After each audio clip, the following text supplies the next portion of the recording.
Hello, everyone. Welcome to Friday's ESPN FC Live. My name is Mark Donaldson, alongside Mark Ogden and Janusz Michallik. Oggy, how was Madrid in midweek?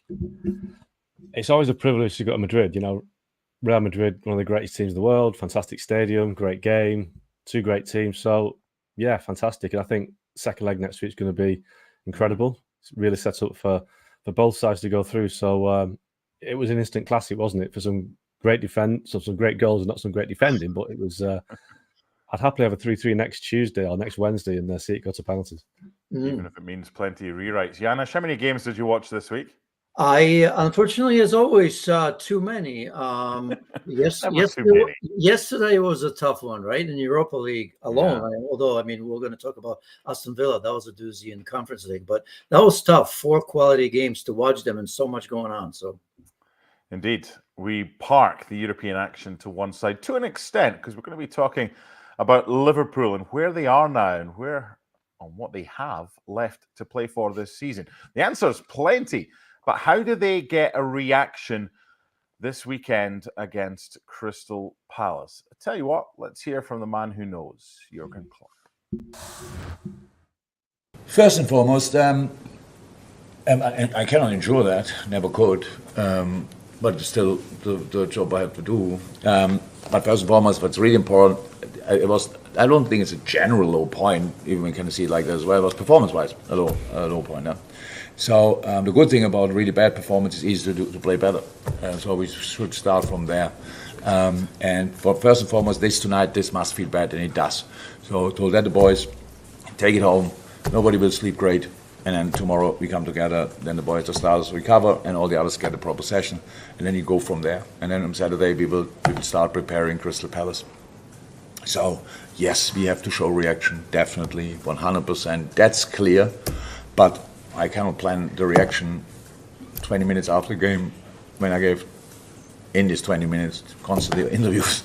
So even I have to think from time to time, and I will think about that. It's now not the first time in my life that I lost a football game, unfortunately. And yes, we will show a reaction, I can promise. You can promise there's going to be a reaction. Oggy, they haven't lost to Palace since Coutinho got the opener and 2 from Benteke at Anfield gave Palace all 3 points. In April 2017, decent opponents. It's all right saying that you'll see a reaction. How does he ensure that Liverpool give a reaction? Well, he might not need to ensure it himself. I think the players will have to be motivated to bounce back. They know the title's on the line. They dropped 2 points at Old Trafford last week, so the margin for error is gone, and they need to make sure they get back to winning ways. So I think Klopp could actually not even bother going into the dressing room on Sunday and say, right, I'll leave it up to you guys because you know exactly what you need to do. They look a little bit tired to me, Liverpool. They look like the injury crisis they had about a month or two ago is now beginning to take its toll in the sense that the players that have had to stand in are now feeling the heat. You know, Alexander-Arnold, I think he's back. He was on the bench against Atalanta. I think Diogo Jota's back as well, which is massive. And Andy Robertson's getting some games under his belt, but they look a tired team. And I think once that starts to creep in the running, if you start dropping points, you know that, you really are kind of on a tightrope. So that's where Liverpool are right now. And I think what Klopp needs to do is find a way to freshen up without weakening his team. And that's what managers have to do. That's what they earn the money for. And I think maybe last night he kind of rotated it thinking that Atalanta would be easier than it was, and it wasn't. And he had to call on the players that he rested. So it's a balancing act. And Crystal Palace are a dangerous team, especially under Oliver Glasner. They've changed things around a bit. So it's a worry for Liverpool.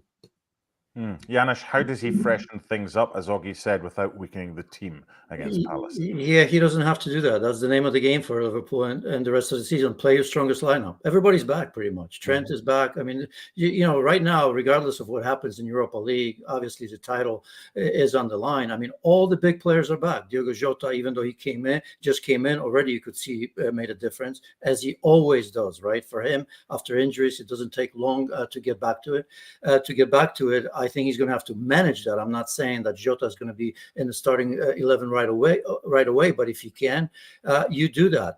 Make it simple right now because you accounted for that, right? I mean, when you have so many players injured, you kind of pick the time of the season.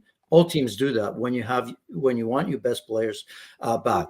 And I believe that Liverpool have that. So Salah's got to start. Obviously, you have to make a decision in the midfield, with the exception of one player, because if we're honest with ourselves, Dominic Szoboszlai has been average at best. I think we can sit here and talk about his potential, what he does. He came in the game, and many felt he needs to start. I think he's been okay.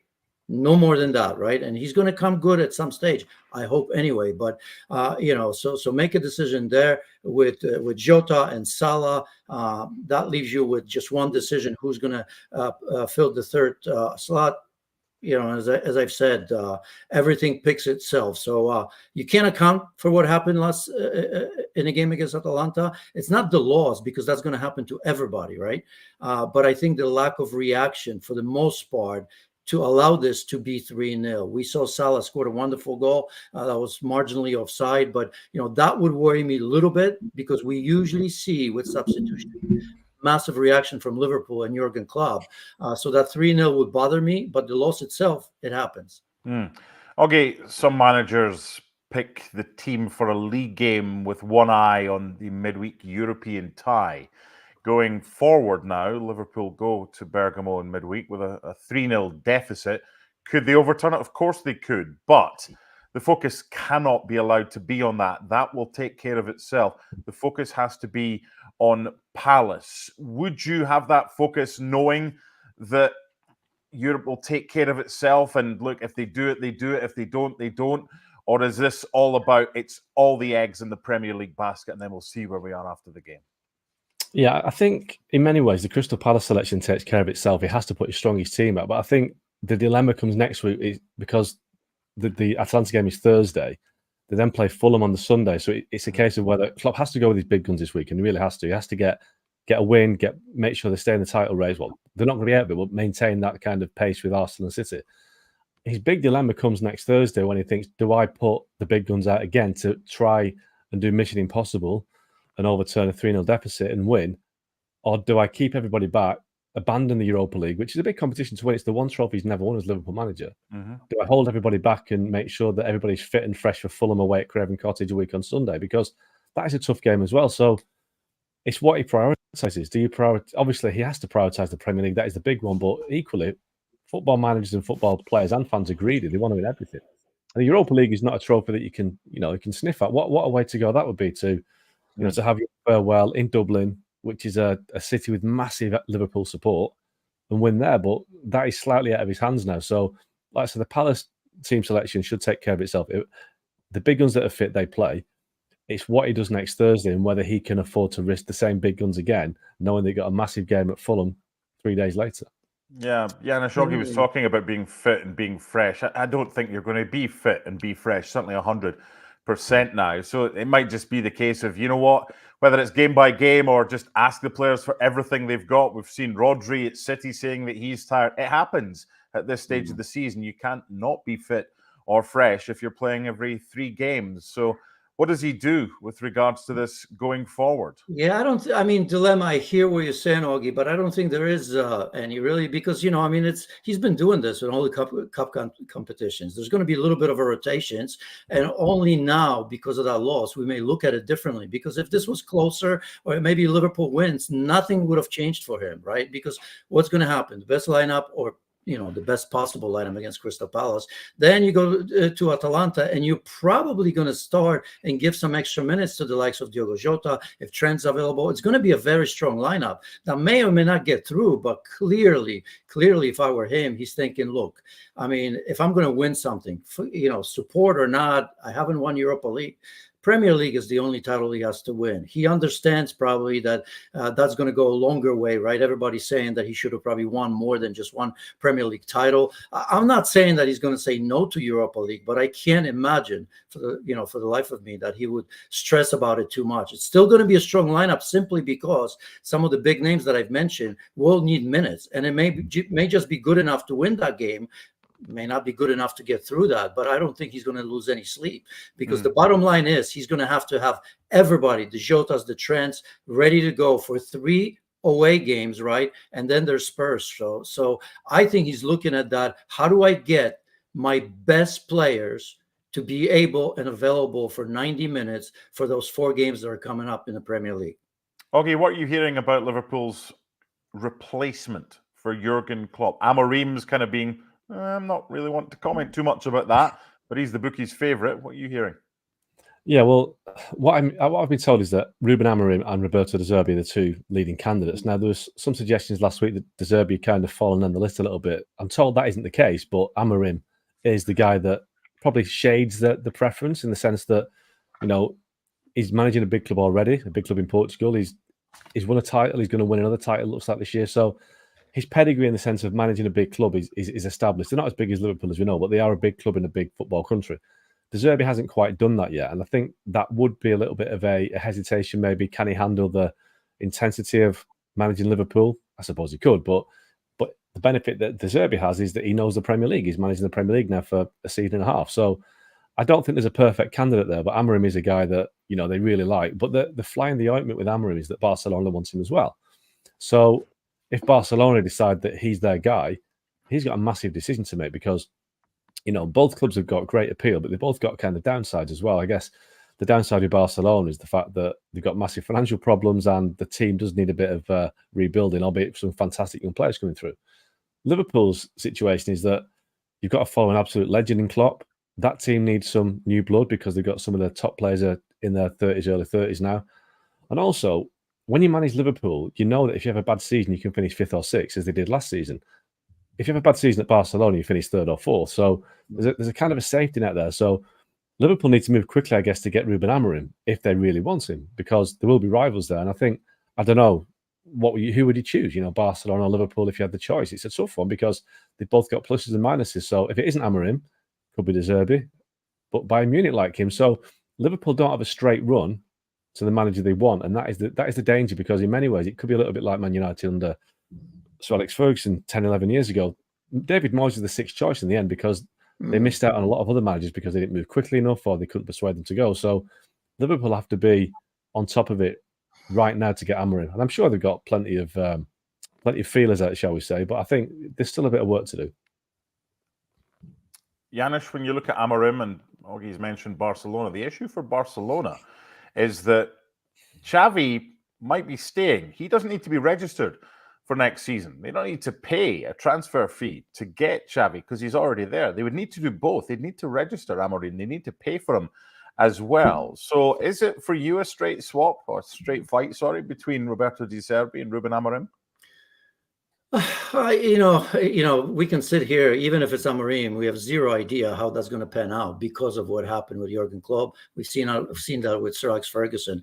It really, I mean, what do we know about Amorim other than what we see out there, right? Us pundits, if you will. So it's very difficult. De Zerbi is a possibility. I don't think Bayern Munich is going to go to Zerbi. They want Nagelsmann. We'll see what happens for him. If I'm Liverpool, I'd be going about Nagelsmann as well. But the bottom line here is, because coaches like this will always have choices, right? And there's also going to be that little bit of a panic because so many big clubs are looking for managers. It's kind of, I don't know if it's unusual, but I don't remember the last time that we've had so many big names on the market. And of course, they know that, right? So they know there's going to be a fight. For me, a massive club like Liverpool, and I know that it's probably easier said than done, it's got to force their hand. I don't know if they did with Xabi Alonso to a degree. I think they did. If I had to guess, I think they pressed him, and they probably also knew that he felt that his job is not done because things at Leverkusen are changing, not just because they're winning, but they're changing their mentality, and they want to be a club that's out there for the big trophies and not like they've been in the past where they sell the best players immediately. So they forced Xabi Alonso's hand, I think, and that's exactly what they need to do with Amorim, because at the very least, a big club like Liverpool needs to know, are we in it? We're not going to be waiting for Ruben Amorim or De Zerbi, right? Let us know, you want the job or not. If not, we move on. This is exactly what I'd be doing. We do move on. We move on to Arsenal against Aston Villa. It's the late game on Sunday. I wonder, has Mikel Arteta thought about possibly winning the league this year? Let's hear from him. The lead at the top of the table has changed 18 times already this season. I didn't know that. You didn't? No. I do. How exciting is it? How exciting is it to be involved in a title race like this? Hopefully it stays as it is for the remaining 6 weeks. And 18 is a beautiful number. I like 8 a lot. It was my number, so let's keep it 18. It's the only thing possible to look at one day and one game. It's the only thing that is possible, because it's the only thing that maintains you focused and determined in the task that you have to do on the day, which is the only thing that you can control. So you've never woken up one morning in the last month, let's say, and thought, I could, if things go right, be the first Arsenal manager in 20 years to be champions of this country? I don't think like this, to be fair. I think about what we have to do next to be the next opponent and to maintain the position that we are in. Still very far. It's not like Ian Abrahams from Talk Sport to try and push to try and get a reaction from a coach. But he says he's not thought about winning the title, Janusz. And look, if that's what he says, he's got enough on his plate right now, including a rather difficult opponent in Aston Villa this week, ahead of a trip to Munich in midweek. How do you handle all this if you're Arteta? Look, I mean, how do you handle it? You go for 3 points. It should be wide open, right? Both teams need it. We're going to be talking about Spurs and Newcastle, right? Because, I mean, it's a fight between Spurs and Aston Villa. So you have a motivated Aston Villa team. Obviously, they're not going to take for granted any result at St. James's. Both sides like to attack. I think there's a little bit of advantage to Arsenal, I suppose, in the sense that Villa did have a pretty difficult game against Lille. Once again, they found a way through it as well, but I think there's going to be attacking minded. I think Arsenal fully know that they need to win this game. It is at home, obviously, and as long as there's a three-way fight, you almost have to win it. So I'm looking forward to a pretty open and attacking-minded game here, with advantage going to Arsenal because they are home. The fact that Boubacar Kamara and Douglas Luiz aren't in the team for Aston Villa in the heart of that midfield, I think it's a massive advantage, of course. Some issues defensively as well, though some players may be coming back for Villa in that department, at least they're training. But I think Arsenal are favorites here. They're going to go after it. And of course, nobody would be surprised if they did get the 3 points here. Yeah, Gabriel wasn't spotted in training today. Mikel Arteta, Oggy, saying he's got one or two slight concerns about that. Obviously, Saka hasn't played that much action of late. Is this an opportunity to rest players ahead of the midweek game against Bayern Munich? Or do you look at that and go, hold on, you're top of the table. This is the most important thing right now. Like we were speaking about with Liverpool, it'll be the strongest lineup available. What do you reckon? Yeah, it has to go with the best players. I mean, I was at the game against Luton last week and he rested, I think he made 5 changes to his team for that game. I think that was the game he thought, right, I'm resting my players for this game because it's Luton. You know, with all due respect to Luton, you know, who fought well this year, Arsenal were always going to beat Luton. So that's when he gave his players a breather. But I don't think you can rest players against Aston Villa primarily because Arsenal are top of the league and they want to stay there. But also Villa are a dangerous team. But I do think that there's a slight advantage in the sense, like Janusz says, that Arsenal have had 2 more days rest in midweek. Villa played last night. They're going to play in less than 72 hours against Arsenal. So that is a tough turnaround for Villa. So Arsenal have to use that. And they've really got to forget about the Bayern Munich game. Because ultimately, you know, Arsenal need to win the title. I mean, that for them is, you know, winning the Champions League is amazing. It would be amazing, but they're so close to winning the title now. If they win all the games, they're champions. So they have to look at that and think, let's just win the Premier League and hope that the momentum that gives us can spin us on the Champions League. But they could be out of the Champions League next Wednesday through no fault of their own. It might just be a great game they don't win. So they can't afford to, you know, jeopardise that by resting players against Aston Villa on Sunday. They've got to go for broke. I'm sure they will do. I'm sure that Arteta will put everything into this game and then start again on Monday and prepare for Bayern on Wednesday. The other thing is, sorry, Janusz. No, you know, the interesting thing is it's not about resting, but I mean, I think some of his players gave him an opportunity to maybe change things around a little bit, right? After the game against Bayern Munich. Obviously, Kiwior didn't have a great game. You know, you say to yourself, Zinchenko, but what about somebody like Tomiyasu at left back? Because you got to look forward, you know, against Villa, you have Leon Bailey. Obviously, against Bayern Munich, you're going to continue to have Leroy Sané, who's absolutely outstanding. Coman can come in that place as well. So I think he's going to be looking at that. He's got to look at Trossard, who's come and scored against Porto an important goal, right? I mean, he scored an important goal against Bayern Munich as well. You know, so I think we look at this as rotation, but also kind of strategic one. And it says, what about Emil Smith-Rowe? He had a great game at home and last time out. So I think you're going to see some changes, but I wouldn't necessarily look at them as not your strongest team, but one that you kind of say, okay, against Villa, it makes sense. if, for example, Tomiyasu is the one. And that also could be a preparation for the game against Bayern Munich. So he's given himself some options there. And the final point on this one, Augie, it's Villa, who are decent. And there's this kind of side topic as well, because with Bayern drawing against Arsenal and Leverkusen beating West Ham, Italy have pretty much already got one of the 2 Champions League spots wrapped up, the additional ones for next season. So this battle between Germany and England for the other one, we still don't know what way that's going to go. The way that impacts the Premier League, it's either 4 spots or it's 5 spots. So Villa are a decent opponent, and they've already beaten Arsenal this year. So that's a decent one on Sunday, isn't it? Yeah, and you've got the Unai Emery factor back at the Emirates.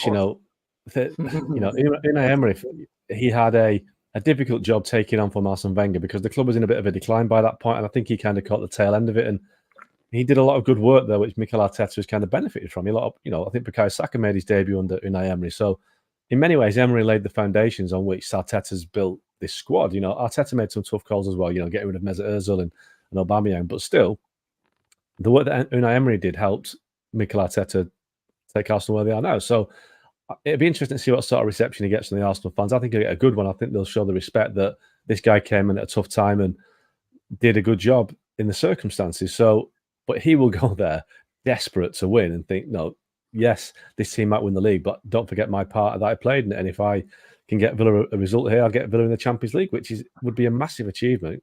Aston Villa won the Champions League or the European Cup back in '82, but long time ago. But they could be back in the Champions League next season. That would be down to the great coach they've got. And like I say, he'll be desperate to win at Arsenal to prove a point. Early game on Saturday in the Premier League. We kick off with Newcastle against Spurs. I'm giggling, Janusz, because 3 of the last 4 games have finished 4-1, 5-1, 6-1. What's going to happen in this one?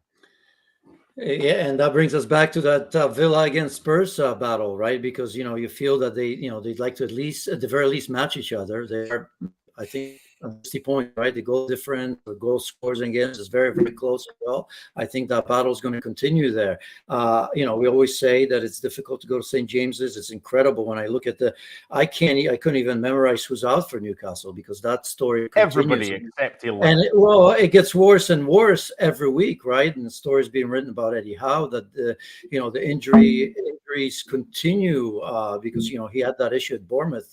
So is it him? And you look at some of these injuries and they're very, very much unlucky. Some of them, I guess, they're down to the style of the way that Eddie Howe likes to play. But there's still plenty.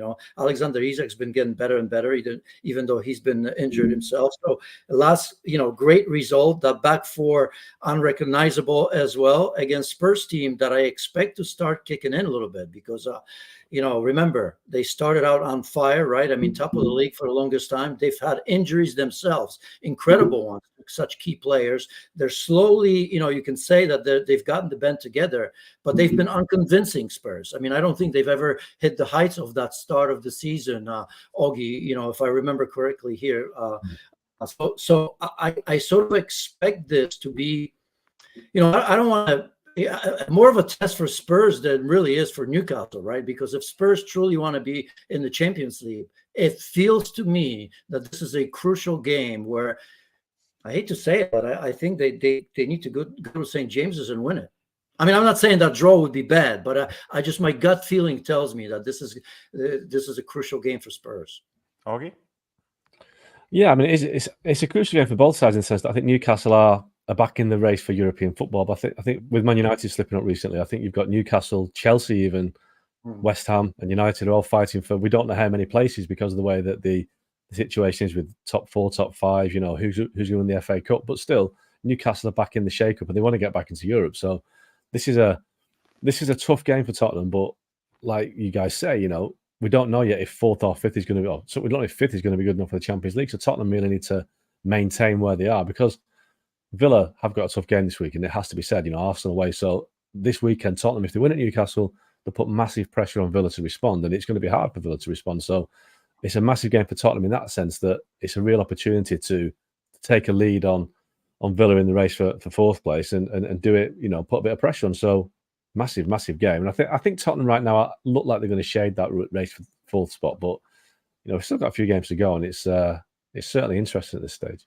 It's a great way to start the weekend, especially when you think that Spurs, after this game, have got Arsenal at home, Chelsea away, Liverpool away, and Man City at home with a game against Burnley in between there. So, yeah, a good game to begin with on Saturday. Full reaction here at ESPN FC on YouTube. Oggy, thank you for your company today. I know you've had a busy week. Time for a lie down before it all starts again this weekend. Thank you, sir. And he's off, just like that. So we head to Germany.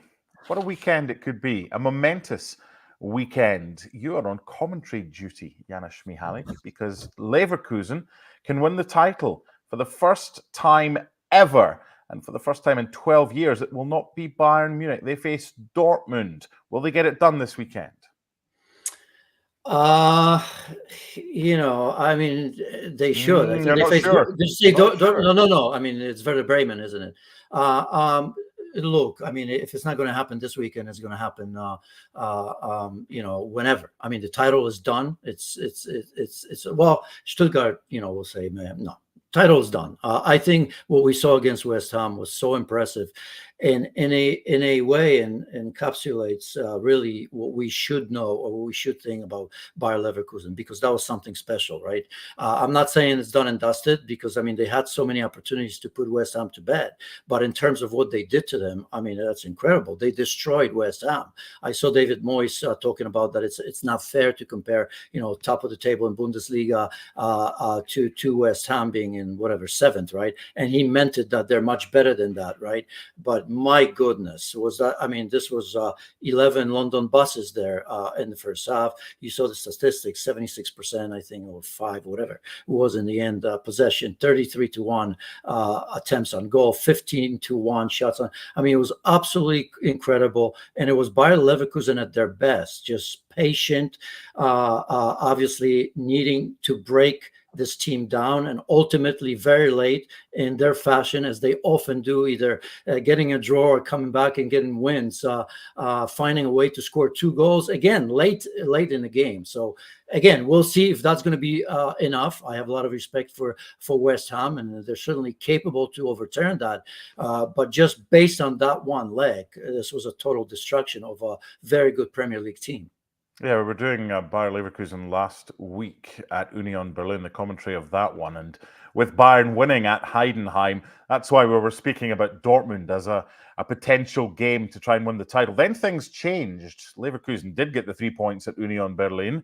However, Heidenheim came back against Bayern. So not many people were expecting that this week against Werder Bremen, and you're quite right, and not the following week against Borussia Dortmund, could be the game that they wrap up the title. The big question, I suppose, has to be, given that they're about to win the Bundesliga, given they're in a decent spot against West Ham, given they've got lower league opponents in Kaiserslautern in the Pokal final, can they go all season unbeaten, especially if they wrap up the title early? Well, I mean, I think first things first, they'll want to do it, I think, in the Bundesliga, right? I think that would be special, right? I don't know if that's ever been done. I don't think so, but that's one thing. They're fully capable. Obviously, if they clinch, and I hope they do, because it's at home, isn't it? Right? I mean, after a season like that, Bayer Leverkusen, their fans, I suppose, deserve to celebrate. If Bayern Munich beats Werder Bremen, obviously Werder Bremen will have a say. They haven't been in the best form as of late, although I think historically, lately anyway, against Leverkusen, and they've been okay, but I think their fans deserve that. I think they'll try to do that. I think they'll try to go undefeated, of course. And once you accomplish this first job, then it's a little bit easier in a way, right? Because the motivation is going to stay there. I don't think the air is going to come out of that just because they won the Bundesliga, and they will take the eye off of it. The Pokal should be able to deal with Kaiserslautern, I think, in my opinion, historic team, that's for sure, but not as of late. And as I've said, that the Europa League, I'm going to wait and see, because West Ham are capable of that. We were looking forward to perhaps Liverpool playing against against Bayer Leverkusen. I don't know if that's going to happen, but So look, I mean, this is a special season. What they've done, not just because they've gone undefeated, but the way they've done it, almost in every game, just dominating teams from the beginning till the end, is quite incredible. Leverkusen against Werder Bremen, full coverage on ESPN Plus this weekend. It's Sunday morning at 11:30 Eastern. Plenty more games as well. Barcelona in action tomorrow. They go to Cadiz. I'll have that one with Alex Pareja on ESPN Plus. Real Madrid, again, they need to keep going ahead of El Clasico. Plus all the games in the Premier League. Full reaction right here at ESPN FC on YouTube. Whichever game you're watching, or if you're going to a game this weekend, enjoy. We'll do all this again soon. Bye for now.